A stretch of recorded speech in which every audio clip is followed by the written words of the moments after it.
Hi guys, ಎಲ್ರಿಗೂ welcome for Prajwal and Divyashree walks. ಇವತ್ತಿನ ನನ್ನ ಬ್ಲಾಗಲ್ಲಿ ಯಾವ ಥರ ಪಾಲಕ್ ಚಟ್ನಿನ ಮಾಡೋದು ಅಂತ ಹೇಳ್ಕೊಡ್ತೀರಿ. ಈ ವಿಡಿಯೋನ ಎಲ್ಲೂ ಸ್ಕಿಪ್ ಮಾಡ್ದಿರ ಎಂಡ್ವರೆಗೂ ನೋಡಿ. ನಿಮಗೂ ಇಷ್ಟ ಆದರೆ ನೀವು ಕೂಡ ಮನೇಲಿ ಟ್ರೈ ಮಾಡಿ. ಚಟ್ನಿ ಮಾಡೋಕ್ಕೆ ಬೇಕಾಗಿರೋ ಇಂಗ್ರೀಡಿಯೆಂಟ್ಸ್: ಪಾಲಕ್ ಸೊಪ್ಪು, ಉಪ್ಪು, ಬೆಳ್ಳುಳ್ಳಿ, ಈರುಳ್ಳಿ, ಟೊಮ್ಯಾಟೊ, ಜೀರಿಗೆ, ಒಣಮೆಣಸಿನ್ಕಾಯಿ, ಕರಿಬೇವು, ಕಡಲೆಬೇಳೆ, ಉದ್ದಿನಬೇಳೆ, ಸಾಸಿವೆ, ಅರಿಶಿನ, ತೆಂಗಿನಕಾಯಿ.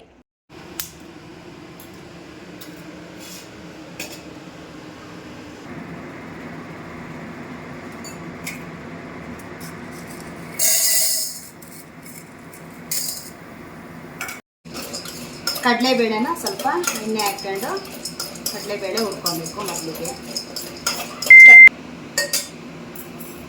ನಂತರ ಸ್ವಲ್ಪ ಉದ್ದಿನ ಬೇಳೆನ ಹುರ್ಕೊಳ್ಳೋಣ.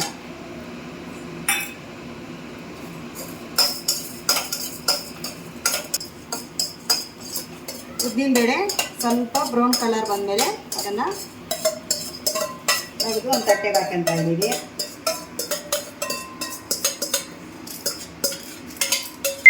ಮತ್ತು ಸ್ವಲ್ಪ ಎಣ್ಣೆ ಹಾಕಿ ಬೆಳ್ಳುಳ್ಳಿ, ಈರುಳ್ಳಿ ಹುರ್ಕೊಳ್ಳೋಣ.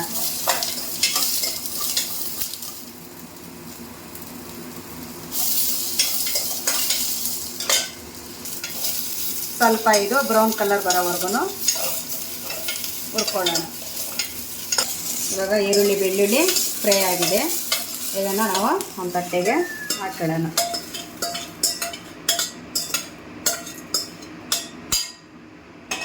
ಮತ್ತು ಒಂದು ಸ್ಪೂನು ಎಣ್ಣೆ ತಗೊಂಡು ಒಣಮೆಣಸಿನ್ಕಾಯಿನ ಹುರ್ಕೊಳ್ಳೋಣ.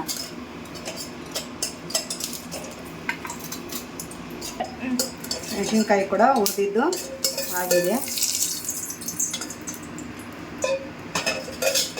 ಇದಕ್ಕೇನೆ ನಾವು ಟೊಮೊಟೊ ಹಾಕೋಣ.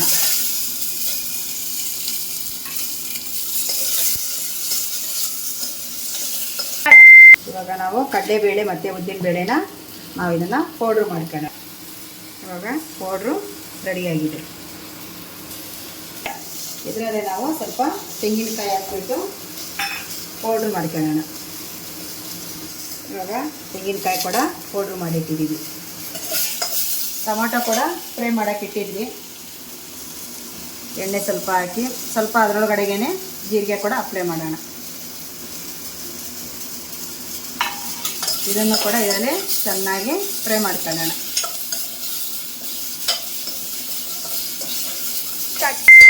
ಈಗ ಚೆನ್ನಾಗಿದು ಟೊಮೊಟೊ ಕೂಡ ಫ್ರೈ ಆಗಿದೆ. ಇದನ್ನು ನಾವು ಒಂದು ಜಾರಿಗೆ ಇದನ್ನು ಕೂಡ ಹಾಕ್ಕೊಳ್ಳೋಣ. ಇವಾಗ ಮತ್ತೆ ಒಂದು ಸ್ಪೂನ್ ಎಣ್ಣೆ ತಗೊಂಡು ಇದರಲ್ಲೇ ಹಾಕಿ ಪಾಲಕ್ನ ಇದರಲ್ಲಿ ಹಾಕೋಣ.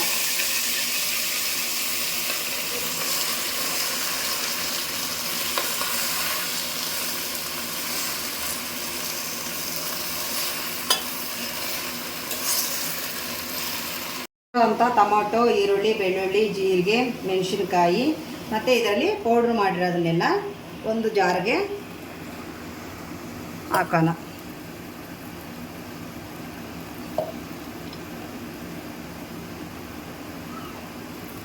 ಇವಾಗ ನಾವು ಪಾಲಕ್ಕು ನೋಡಿ ಈ ಥರ ಫ್ರೈ ಮಾಡೋಕ್ಕೆ ಇಟ್ಟಿದ್ದೀವಿ. ಇನ್ನೂ ಫ್ರೈ ಆಗಿಲ್ಲ, ಫ್ರೈ ಆಗ್ತಾಯಿದೆ. ಸ್ವಲ್ಪ ಇದು ಫ್ರೈ ಆಗೋವರೆಗೂ ಒಂದು ತಟ್ಟೆನ ಮುಚ್ಚಿ ಇಡೋಣ. ನಾವು ಒಂದು 10 ರಿಂದ 15 ನಿಮಿಷ ಚೆನ್ನಾಗಿ ಹುರ್ಕೊಬೇಕು.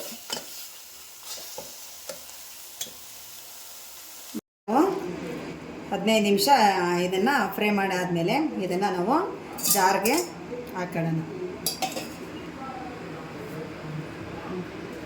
ನಾವು ಎಲ್ಲ ಸಾಮಗ್ರಿಗಳನ್ನೂ ಅವಾಗಲೇ ಏನು ತೆಗೆದಿಟ್ಕೊಂಡಿದ್ವೋ ಎಲ್ಲ ಐಟಮ್ಸ್ಗಳನ್ನು ಹುರಿದು ಇದರಲ್ಲಿ ಹಾಕಿ ಈಗ ನಾವು ಮಿಕ್ಸಿ ಮಾಡ್ಕೊಳ್ಳೋಣ. ನೋಡಿ ಇವಾಗ ಈ ಥರ ರೆಡಿಯಾಗಿದೆ ಚಟ್ನಿ.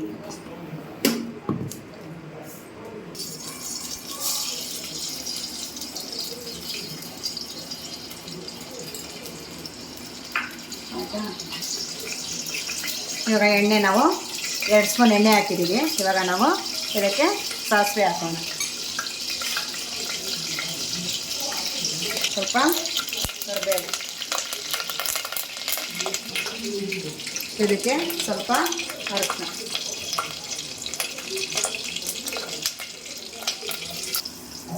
ಇದಕ್ಕೆ ನಾವು ರುಬ್ಬಿರ್ತಕ್ಕಂಥ ಚಟ್ನಿನ ಇದರಲ್ಲಿ ಹಾಕೋಣ.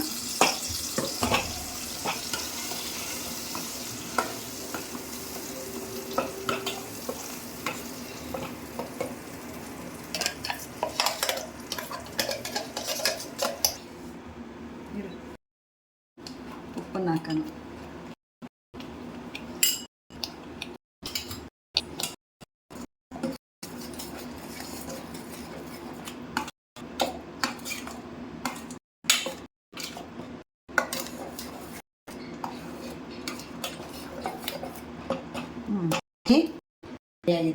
ಚಟ್ನಿ ಇದೆ. ಬೇಕು ಅಂದರೆ ನಾವು ಮೊಟ್ಟೆ ಕೂಡ ಬೇಯಿಸಿ ಕಟ್ ಮಾಡಿಬಿಟ್ಟು ಇದರಲ್ಲಿ ಹಾಕ್ಬೋದು. ಬೇಡ ಇದನ್ನೇ ಚಟ್ನಿ ಮಾಡಿ ಚಪಾತಿಗೆ ಮತ್ತು ಅನ್ನಕ್ಕೆ ತುಂಬ ಚೆನ್ನಾಗಿರುತ್ತೆ. ಈ ವಿಡಿಯೋನ ಇಲ್ಲಿಗೆ ಎಂಡ್ ಮಾಡ್ತಾ ಇದ್ದೀರಿ. ನಿಮ್ಗೇನಾರ ಇಷ್ಟ ಆದರೆ ಲೈಕ್ ಮಾಡಿ, ಶೇರ್ ಮಾಡಿ, ಕಮೆಂಟ್ ಮಾಡಿ ಅಂತ ಹೇಳ್ತಾ, ನೀವೇನಾರ ಇನ್ನೂ ನನ್ನ ಚಾನಲ್ನ ಸಬ್ಸ್ಕ್ರೈಬ್ ಮಾಡ್ಕೊಂಡಿಲ್ಲ ಅಂದರೆ ಈ ಕೂಡಲೇ ಸಬ್ಸ್ಕ್ರೈಬ್ ಮಾಡ್ಕೊಳ್ಳಿ.